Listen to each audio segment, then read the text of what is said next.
আমি সর্বশেষে আমন্ত্রণ জানাই প্রেসিডেন্সির মেন্টর গ্রুপের চেয়ারম্যান এবং হার্ভার্ড বিশ্ববিদ্যালয়ের Gardiner professor of oceanic history and affairs অধ্যাপক সুগত বসুকে তার বক্তব্য রাখার জন্য।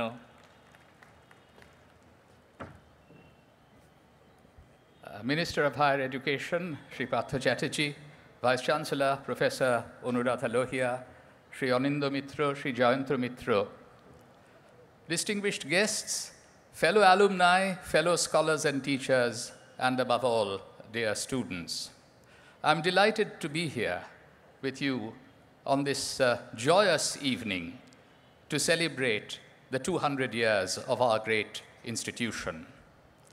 As a historian, I know that the decade of the 1810s was a transformative one in global history. It is generally referred to as the decade of the great divergence in the economic fortunes and the political destinies of Europe and Asia. It is in the 1810s that Bengal's artisanal products could not compete anymore in global markets.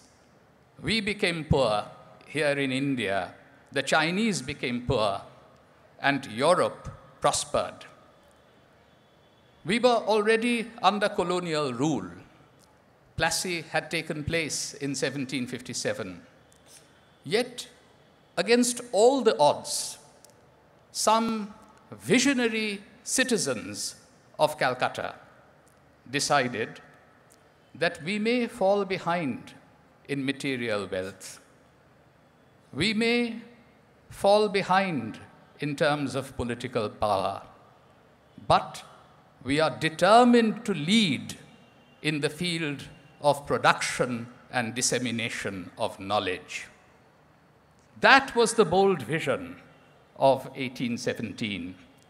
And to my mind, I would say that there were two truly remarkable institutions that were founded in that decade.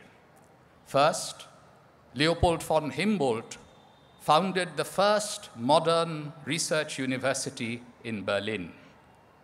And here in Calcutta, our pioneers founded a unique liberal arts college in India.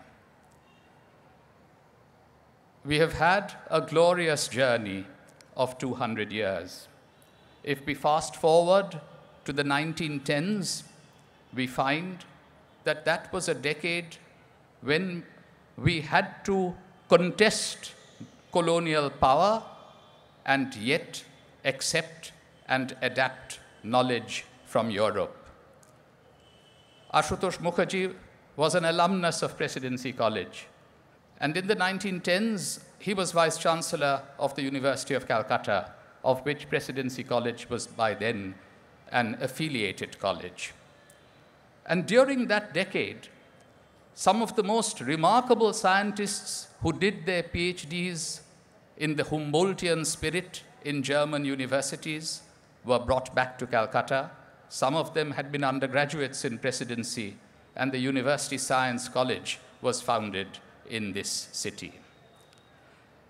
In the 2010s, we are far better positioned in terms of economics and politics than we were in either the 1810s or in the 1910s. If you look at the great universities of Britain, of Germany, of the United States of America, you will find that it was in the glory days of industry and empire in those countries that the universities flourished and took leadership in the world. But we went against the odds.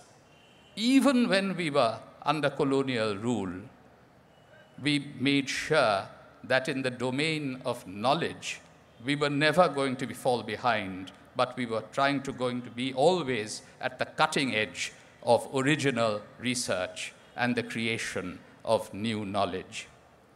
At the beginning of this decade, in 2011, when I was in London, I received a phone call from the newly elected Chief Minister, Mamata Banerjee, asking me to chair the Presidency Mentor Group to plan for the rejuvenation of this great institution by the time of its bicentennial in 2017.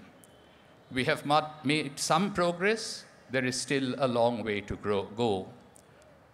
Faculty recruitment since 2012 has been based on academic merit alone. Some of the finest scholars have served on the selection committees to recruit a dynamic young faculty at Presidency University. The academic infrastructure in the old campus has gone through a dramatic upgradation. If you visit Presidency today, you will find that the most beautiful features of our heritage buildings are once again visible to you.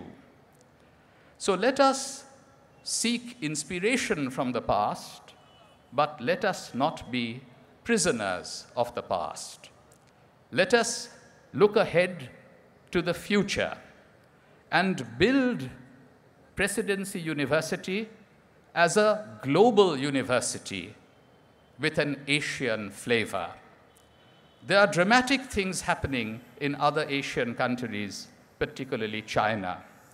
And if we are to compete globally today, the state, whether in India or in West Bengal, has to play an enabling but non-interfering role. Let educationists take charge of education, and then we will find that as we go through a world historical transformation, as we find Asia recovering the global position that it had lost 200 years ago in the 1810s in the domain of economics and politics, we will not only be able to claim the 21st century as an Asian century in the domain of economics and politics, but we will be able to show the world the way forward in the domains of culture and education. So let us all pledge today as teachers, students, alumni, to do the very best for the institution that we love so much. Let us build an institutional ethos and make sure that the glory of the past is simply going to be a beacon for us to build an even more glorious institution in the future. Thank you.